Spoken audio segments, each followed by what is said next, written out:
Besok malam, tepatnya hari Minggu malam tanggal 26 Juli 2026 pukul 19.30, Stadion Gelora Bung Tomo akan menjadi saksi duel Persebaya versus Persija Jakarta di ajang Piala Presiden 2026. Dan ini bukan hanya pertarungan di tengah lapangan, tapi lebih tepat pertarungan taktikal dari dua pelatih.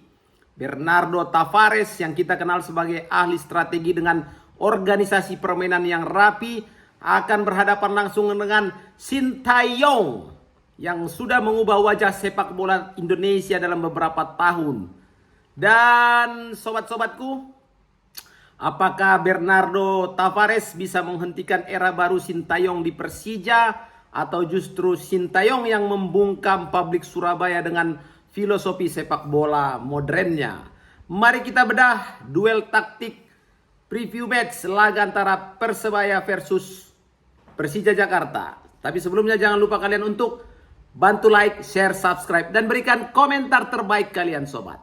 Sobat-sobatku, di pertandingan besok ya, di Stadion Gelora Bung Tomo, tentu saja walaupun ini adalah pertandingan pramusim, namun gengsi Piala Presiden tentu masih punya daya tarik yang luar biasa, ya kan?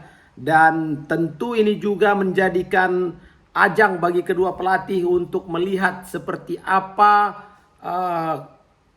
tim yang akan dia bentuk, dia akan bangun dalam rangka mengikuti musim Liga 2026-2027 nanti. Dan Sintayong sebagai pelatih baru di Persija memang harus benar-benar ekstra kerja keras ya. Apalagi dengan masalah yang baru saja muncul di media sosialnya, di mana dia mendapatkan sanksi di Korea. Tapi sepertinya mungkin tidak akan terlalu berpengaruh dengan Sintayong saat ini yang berada di Persija Jakarta. Dan kalau kita cermati ya dalam beberapa statement Sintayong dalam beberapa hari terakhir ini, dia menyatakan bahwa Persija di bawah asuhan Sintayong akan membawa filosofi yang selama ini sukses dia terapkan di timnas Indonesia. Seperti intensitas latihan ya, kemudian disiplin tanpa bola, dan transisi menyerang yang cepat. Jadi STY berulang kali dia menyampaikan bahwa timnya harus mampu untuk menekan lawan sejak lini depan. Jadi tidak boleh kehilangan konsentrasi ketika kehilangan bola. Dan itu yang membuat menarik cara bermain Persija nanti di tangan Sintayong. Tapi Bernardo Tavares ya, pelatih Persebaya ini punya penampilan yang tenang ya. Bahkan dalam beberapa kesempatan Bernardo juga menyatakan bahwa turnamen pramusim ini adalah kesempatan terbaik untuk melihat sejauh mana perkembangan pemain baru sekaligus ya membangun keseimbangan antara lini belakang dan lini depan. Karena memang ini merupakan karakter khas dari seorang Bernardo Tavares. Dia bukan pelatih baru yang terburu-buru mengejar kemenangan, tapi nanti ketika liga resmi dimulai, disitulah dia akan disitulah timnya akan semakin matang. Jadi kalau secara duel taktik, Papatola memperkirakan bahwa Tavares akan tetap memainkan formasi 4-3-3. Yang kalau kemudian Persebaya bertahan, dia rubah menjadi 4-5-1. Di situ nanti Tavares akan meminta pasukannya untuk berusaha mempersempit ruang antar lini, kemudian memanfaatkan kecepatan Paulo Gali ataupun Malik Rizaldi saat melakukan counter attack. Nah, kalau Sintayong memainkan formasi 4-2-3-1 yang kalau kemudian mereka menyerang berubah menjadi 3-2-5, ini sangat disukai oleh Sintayong karena dia pelatih yang senang kalau fullback fullback naik sangat tinggi atau wingback. Nah, dengan hadirnya Pratama Arhan di Persija, ini kan tentu bersaing posisi dengan Doni Tripamungkas. Kita akan lihat seperti apa keputusan dari Sintayong. Apakah dia akan memainkan Arhan atau tetap mempertahankan Doni Tri di wingback kiri dan menjadikan Arhan sebagai pelapis.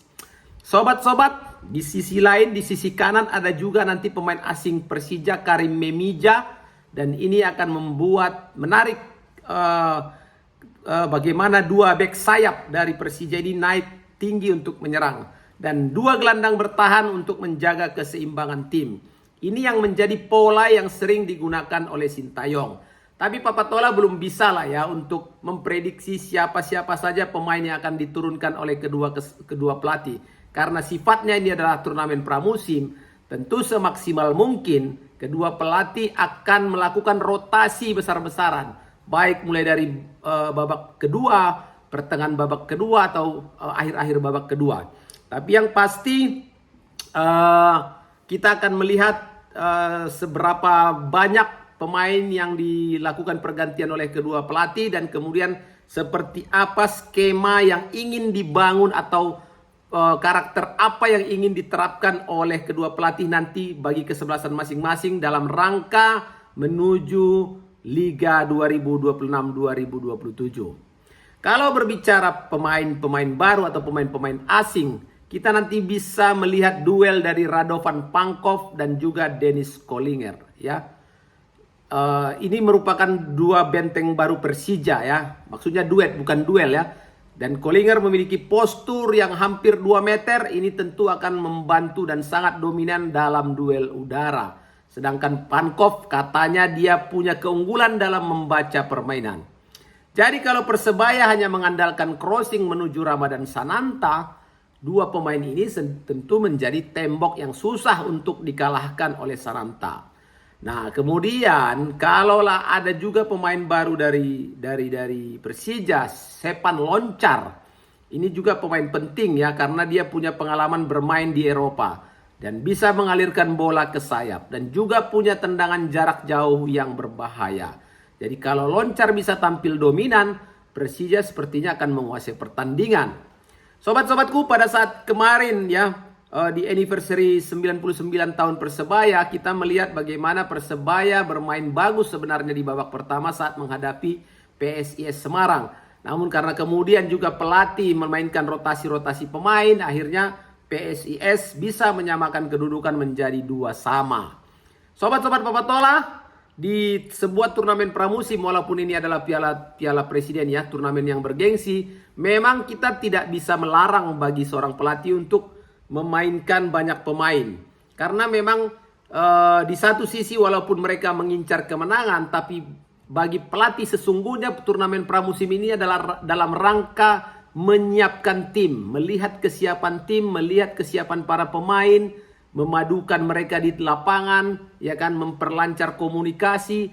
Jadi memang kita sebagai penonton tidak boleh terlalu berekspektasi bahwa akan ada line up 11 pemain yang akan total dimainkan dalam setiap pertandingan. Tidak akan seperti itu sobat. Karena ini adalah ajang mencoba seluruh pemain, maka pelatih akan bebas dan kemudian ya mungkin kemenangan bisa jadi pilihan kedua. Tapi yang pasti di ajang turnamen seperti ini, selain juga memang serius dalam rangka mengejar kemenangan, tapi jauh lebih penting untuk menguji kekuatan tim dan menguji serta melihat seperti apa performa para pemain yang ditampilkan. Sobat-sobatku, apa yang paling menarik yang perlu kita lihat nanti di pertandingan antara Persebaya versus Persija? Yang pertama adalah ini merupakan debut resmi Sintayong sebagai pelatih Persija Jakarta. Tentu masyarakat sudah rindu, atau apalagi fans Sintayong ya, sudah rindu ingin melihat kiprah Sintayong di Indonesia. Dan juga publik ingin melihat apakah identitas permainan yang melekat pada timnas di bawah asuhan Sintayong bisa dia terapkan tidak di level klub. Nah yang kedua, kualitas pemain baru Persija kan belum kelihatan. Dan ini adalah ajang untuk mengujinya. Ada Nadeo, kalau Nadeo oke lah, kita udah tahu permainannya. Tapi ada Kwon Chang-on, Sepan Loncar, Kyohei Yoshino, Radovan Pankov, Dennis Kollinger, Karim Memija, ya, hingga Pratama Arhan dan Victor Detan. Jadi ini merupakan pondasi tim baru untuk Macan Kemayoran. Nah yang ketiga, hal yang menarik nanti di pertandingan itu adalah Persebaya bermain di Stadion Gelora Bung Tomo dengan tentu saja dukungan ribuan bonek. Dan atmosfer inilah yang hampir selalu memberi energi tambahan bagi bajul ijo dan bisa menjadi tekanan psikologis bagi pemain-pemain baru Persija. Dan yang keempat, duel lini tengah akan sangat menentukan. Kalaulah nanti Loncar, Kwon dan Yoshino mampu menguasai tempo, tentu Persija berpeluang mendominasi pertandingan. Tapi jika Rivera atau malah Tony Firmansyah yang berhasil memutus aliran bola serta memaksimalkan transisi kecepatan dari Persebaya, ini bisa saja membuat Persebaya lebih berbahaya dari Persija. Jadi secara prediksi Papatola menganggap nanti kedua kesebelasan masih bermain hati-hati, bermain punya kemampuan yang berimbang dan lebih cenderung ya pertandingan berakhir dengan skor imbang sobat. Kalaupun ada yang menang hanya tipis-tipis saja selisih 1 gol. Itu saja sobatku preview match yang bisa Papatola sampaikan untuk laga Persebaya versus Persija. Semoga pertandingannya besok menarik untuk kita tonton. Dan jangan lupa sobat untuk like, share, subscribe, dan berikan komentar terbaik kalian di video Papatola Football. Sampai jumpa. Assalamualaikum warahmatullahi wabarakatuh.